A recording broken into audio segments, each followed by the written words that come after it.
नमस्कार साथियों आज के वीडियो में अपन बात करेंगे कि इलेक्टोरल बॉन्ड क्या है, जिस पर सुप्रीम कोर्ट ने ऐसा क्या जजमेंट दे दिया है जिसकी वजह से सभी राजनीतिक पार्टियों को एक साथ मिर्ची लग गई है। साथ ही इस बार जो सुप्रीम कोर्ट का जजमेंट आया है वह लोकसभा इलेक्शन 2024 से ठीक पहले आया है।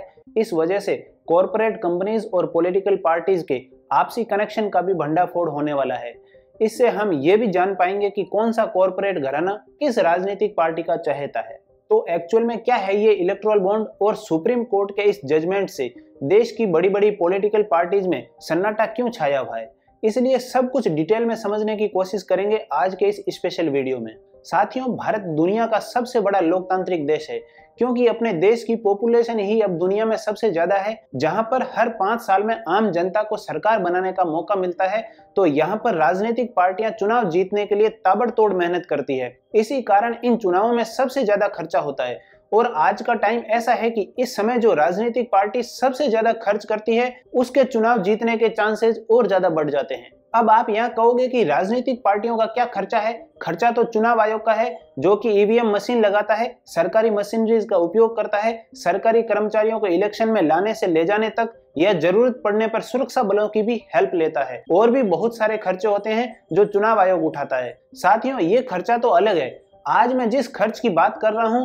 वह खर्चा तो सिर्फ राजनीतिक पार्टियां यानी कि जैसे भारत में बीजेपी, कांग्रेस, आम आदमी पार्टी, टीएमसी, सपा, बसपा आदि सभी अलग अलग पार्टियां अपने उम्मीदवारों को जिताने के लिए रैलियां करती है, आम जनता तक सूचनाएं पहुंचाती है, उनमें भी बहुत सारा खर्चा होता है।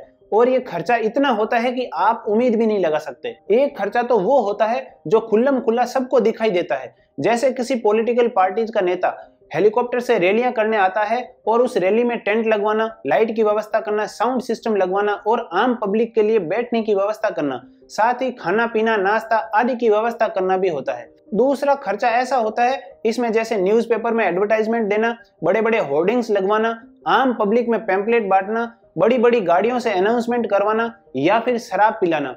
ये सभी खर्चे एक्चुअल में इलीगल तरीके से होते हैं जिनका कोई हिसाब किताब नहीं होता। ऐसे में एक जेन्युइन सा सवाल बनता है कि पॉलिटिकल पार्टी न तो कोई बिजनेस करती है और न ही कोई ऐसा बड़ा काम करती है जिसकी वजह से उनके पास इतना सारा पैसा आता है। जाहिर सी बात है, इतना खर्च करने के लिए तो बहुत सारे पैसों की जरूरत भी तो पड़ती है। तो सीधा सा सवाल यह है कि राजनीतिक पार्टियां बड़े बड़े लेवल्स पर बड़े बड़े बिजनेसमैन और कॉरपोरेट घरानों के द्वारा फंडिंग लेते हैं, यानी कि इन पॉलिटिकल पार्टीज को डोनेशन दिया जाता है।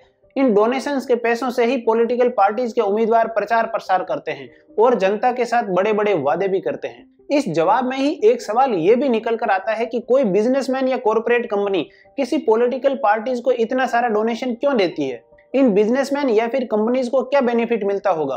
तो एक्चुअल में ये लोग फंडिंग इसलिए करते हैं ताकि उस कंपनीज और बिजनेसमैन का पसंदीदा उम्मीदवार चुनाव जीत जाए और सरकार बनने के बाद उस जीते हुए उम्मीदवार के जरिए उस कंपनी और बिजनेसमैन को कहीं गुना फायदा दिला सके। दोस्तों, ये जो डोनेशन दिया जाता है, इस डोनेशन में ब्लैक मनी होने के बहुत ज्यादा चांसेज होते हैं, क्योंकि अगर कोई बिजनेसमैन ने टैक्स नहीं भरा है तो वह कैश के रूप में किसी भी पॉलिटिकल पार्टीज को जाकर डोनेट कर देता है और इसी वजह से कैश लेन देन का बहुत ज्यादा ट्रांजैक्शन होता है। अब सरकार ने इसी बात को ध्यान में रखते हुए 2018 में इलेक्टोरल बॉन्ड की व्यवस्था की ताकि कोई भी व्यक्ति या कॉरपोरेट कंपनी इलेक्टोरल बॉन्ड के जरिए इन राजनीतिक पार्टियों को चंदा दे सके। इस व्यवस्था में उनको एसबीआई की किसी भी ब्रांच में जाना है और वहां से इलेक्टोरल बॉन्ड खरीद कर लेकर आना है और वह इलेक्टोरल बॉन्ड लाकर किसी भी राजनीतिक पार्टी को दे देना होता है। इस इलेक्टोरल बॉन्ड में किसी भी टाइप की कोई डिटेल नहीं होती है, न तो बॉन्ड खरीदने वाले का नाम होता है न किसी पार्टी का नाम होता है। इनकी डिटेल प्राइवेट फॉर्म में ओनली फॉर एसबीआई बैंक के पास ही रहती है, या फिर इसे आप ऐसा समझ सकते हैं कि ये एक टाइप का चलता फिरता डिमांड ड्राफ्ट है जिसे राजनीतिक पार्टियां स्क्रैच कार्ड की तरह यूज करती है, यानी कि उसे वापस बैंक में ले जाकर जमा करा दें और वहां से राजनीतिक पार्टियां कैश के जरिए पैसा निकाल लेती है। इलेक्टोरल बॉन्ड साल में 4 बार जारी होते हैं, यानी कि हर 3 महीने में एक बार, 1 तारीख से लेकर 10 तारीख तक कभी भी बैंक से खरीदा जा सकता है। इस इलेक्टोरल बॉन्ड को जो आदमी या कॉरपोरेट कंपनी खरीदती है उसे 15 दिन के अंदर अंदर किसी भी राजनीतिक पार्टी को देना होता है, तब इसे राजनीतिक पार्टियां अपने अकाउंट में जमा करा देती है। अगर इसमें 15 दिन से ज्यादा का समय लग जाता है तो उस इलेक्टोरल बॉन्ड का सारा पैसा ऑटोमेटिकली पीएम केयर फंड में जमा हो जाता है, यानी कि वह पैसा न तो उस इलेक्टोरल बॉन्ड खरीदने वाले को मिलेगा न ही उस अगली पार्टी को मिलेगा। अब यहाँ पर पीएम केयर फंड का भी किसी को पता नहीं होता है कि पैसा कहाँ जाता है और इस फंड को गवर्नमेंट कहाँ खर्च करती है, क्योंकि पीएम केयर फंड को गवर्नमेंट अपनी ऑडिट एरिया से बाहर रखती है और पीएम केयर फंड का किसी पॉलिटिकल पार्टी को भी पता नहीं चलता। मेनली किन्हीं हादसों में लोगों की जान चली जाती है, उस दरमियान पीएम केयर फंड से प्रधानमंत्री के अप्रूवल के बाद वह पैसा उन पीड़ितों तक पहुंचाया जाता है। बाकी प्रधानमंत्री की मर्जी है कि उन पैसों को वह कहीं पर भी यूज कर सकते हैं। तो जब से ये इलेक्ट्रल बॉन्ड आया है तब से एक चीज तो बहुत अच्छी हुई है कि इसमें कोई भी व्यक्ति इलेक्ट्रल बॉन्ड खरीदता है तो उसे अपनी केवाईसी करवानी पड़ती है, यानी आधार कार्ड, पैन कार्ड जैसे डॉक्यूमेंटेशन करवाने होते हैं, ताकि एसबीआई को पता रहे कि किस व्यक्ति ने इलेक्ट्रल बॉन्ड खरीदा है और उसे कौन सी पार्टी ने यूज किया है। देखा जाए तो 2018 से 2022 तक के डेटा के अकॉर्डिंग टोटल 9,208 करोड़ का डोनेशन आया है, जिसमें सबसे ज्यादा रूलिंग पार्टी बीजेपी को अकेले 5,271 करोड़ रुपए से ज्यादा की फंडिंग हुई है। दूसरे नंबर पर कांग्रेस को लगभग 952 करोड़ रुपए के आसपास मिले हैं और तीसरे नंबर पर टीएमसी को 767 करोड़ रुपए की फंडिंग हुई है। हालांकि अगर आप देखोगे तो सबसे ज्यादा रूलिंग पार्टी को ही डोनेशन मिलता है। एक समय था जब 2004 से 2014 के बीच सबसे ज्यादा डोनेशन कांग्रेस पार्टी को ही मिलता था। इसे आप एक ट्रेंड की तरह भी समझ सकते हैं, जो रनिंग गवर्नमेंट होगी उसी की पार्टी को हमेशा हाईएस्ट डोनेशन मिलता है। अब ये तो आप समझ ही सकते हो कि कॉर्पोरेट या बिजनेस घराने रूलिंग पार्टी को ही सबसे ज्यादा डोनेशन क्यों देते हैं। ये जो इतना डोनेशन है इसको किसने दिया है और इसके बारे में कोई नहीं जान सकता। जब इस कानून को लाया गया था तब किसी भी पार्टी ने इसका ऑब्जेक्शन भी नहीं किया, क्योंकि इन सभी पॉलिटिकल पार्टीज को डोनेशन तो मिल ही रहा था। Former RBI governor Urjit R Patel का कहना है कि ये इलेक्ट्रल बॉन्ड एक टाइप से मनी लॉन्ड्रिंग जैसा ही है। यह कभी भी देश की डेमोक्रेसी के लिए प्रॉब्लम क्रिएट कर सकता है। इस इलेक्ट्रल बॉन्ड को लेकर एडीआर यानी एसोसिएशन फॉर डेमोक्रेटिक रिफॉर्म्स, जो कि इलेक्शन में पारदर्शिता लाने का काम करती है, इस संस्था ने सुप्रीम कोर्ट में एक केस फाइल किया कि इलेक्ट्रल बॉन्ड को डिटेल में इन्वेस्टिगेट किया जाए।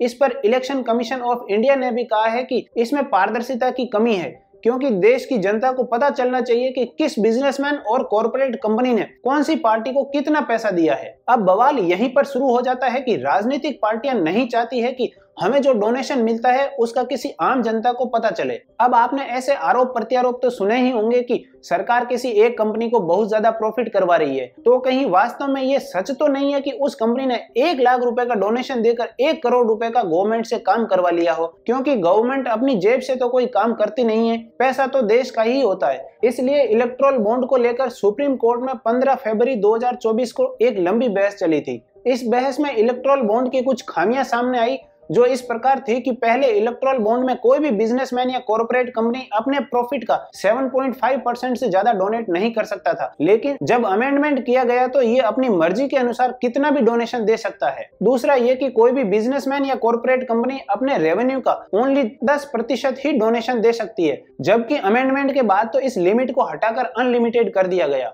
तीसरा पॉइंट तो ये था कि हद तो तब हो गई जब अमेंडमेंट किया गया तो बिजनेसमैन या कॉर्पोरेट कंपनी घाटे में चल रही है फिर भी इलेक्ट्रल बॉन्ड के जरिए डोनेशन दे सकती है। इसके अलावा एक और चीज थी कि पहले इंडिया में कोई भी फॉरेन कंट्री से डोनेशन नहीं दे सकता था, क्योंकि आप मान लीजिए कि चीन से अगर इंडिया में कोई पॉलिटिकल पार्टी को करोड़ों रुपए का डोनेशन आए तो इसका मतलब यह है कि चीन की पसंद की गवर्नमेंट यहाँ पर बन जाएगी। तो ऐसा समझो कि इंडिया में ये गवर्नमेंट चीन के इशारे पर चलेगी, इसलिए उस टाइम किसी भी फॉरेन कंट्री से डोनेशन नहीं लिया जा सकता था, लेकिन अमेंडमेंट के बाद इसे भी पॉसिबल कर दिया गया। तो ये सारी चीजें जब सुप्रीम कोर्ट के सामने रखी गई तो सुप्रीम कोर्ट के 5 जजों की बेंच, जिसे सीजीआई डीवाई चंद्रचूड़ लीड कर रहे थे, उन्होंने सरकार से पूछा कि आपकी ऐसी क्या मजबूरी है जो आप इलेक्ट्रल बॉन्ड की इंफॉर्मेशन को प्राइवेट रखना चाहते हैं, क्योंकि इससे तो कोई करप्शन कम नहीं हो रहा है। सुप्रीम कोर्ट ने कहा है कि करप्शन को दूर करने के और भी कई रास्ते हैं, आखिर जनता को इसके बारे में इंफॉर्मेशन दी जानी चाहिए। मेनली सरकार ने 2 दलील दी थी, उनमें से एक दलील जायज थी, किसी कंपनी की प्राइवेसी को मेंटेन रखना होगा,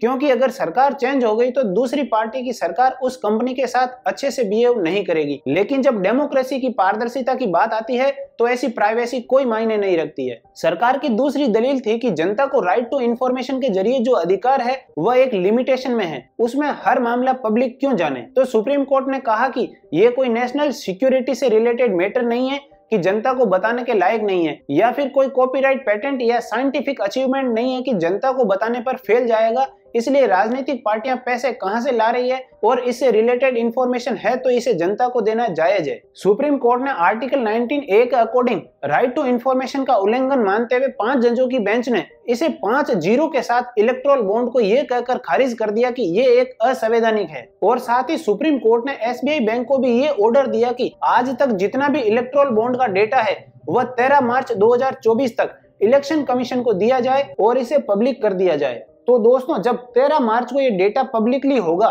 तो देश की जनता को सब कुछ क्लियर नजर आएगा कि किस बिजनेसमैन या कॉर्पोरेट कंपनी ने कौन सी पॉलिटिकल पार्टी को कितना डोनेशन दिया है। साथियों, इस जजमेंट से एक बात तो देश की डेमोक्रेसी के लिए बहुत अच्छी निकल कर आई है कि ये किसी पार्टी पक्ष या विपक्ष की बात नहीं है, बल्कि ये आम जनता के पक्ष की बात है। तो सुप्रीम कोर्ट के इस जजमेंट के बाद आपने भी ये जान लिया है कि इलेक्टोरल बॉन्ड को राजनीतिक पार्टियों ने इसे अपनी मर्जी से अपने फायदे के मुताबिक इसमें अमेंडमेंट कर लिए हैं। सुप्रीम कोर्ट के इस जजमेंट से आप भी सहमत है या नहीं, कमेंट बॉक्स में जरूर बताएं। साथ ही वीडियो को लाइक कर दें और चैनल को अगर अभी तक सब्सक्राइब नहीं किया हो तो जरूर कर लें, क्योंकि करंट अफेयर से जुड़े हुए मुद्दों पर हम ऐसे ही वीडियो लेकर आते रहते हैं। बहुत बहुत धन्यवाद।